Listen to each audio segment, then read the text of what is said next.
Hey everyone, thanks so much for joining us for another noon prayer as we continue our 21 days of prayer and fasting. I'll tell you what, leading into these 21 days, I hit like October and I was already thinking about this. Because for me, I was, to be honest with you, I was dreading not being able to eat. And it wasn't so much the food side of fasting that frustrates me. It's actually something that Pastor Sean talked about a little bit ago. He said that a lot of times we get frustrated because we can't do what we want to do.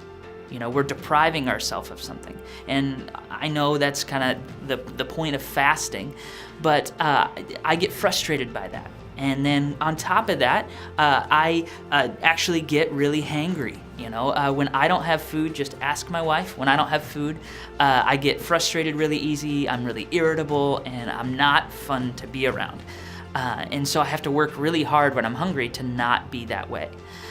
But as we go through this fast, and as I was a couple months ago thinking about going into the fast and not having food and being irritable and trying to watch my anger and things like that, I realized something, and I started to think around a thought.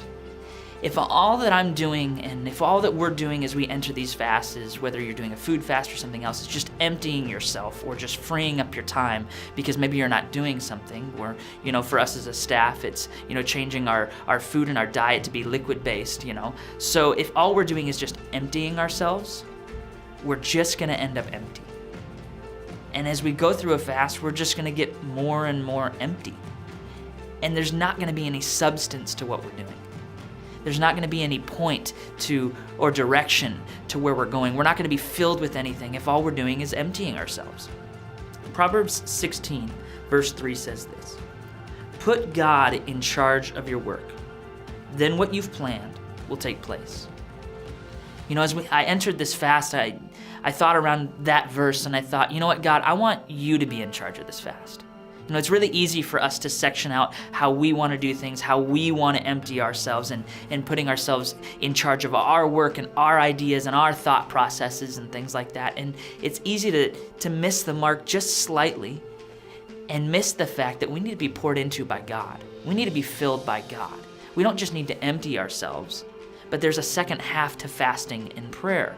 And that's God filling us, God being our source of nutrition, God being our source of energy, God being our source of, for me, not being angry, my source of joy, and not being irritable and being that joy inside of me. He needs to be that. And I can't do that on my own. And you can't do that on your own. We can't just go through these 21 days of prayer and fasting and just try to fill ourselves. Instead, we have to put God in charge of our plans and our work.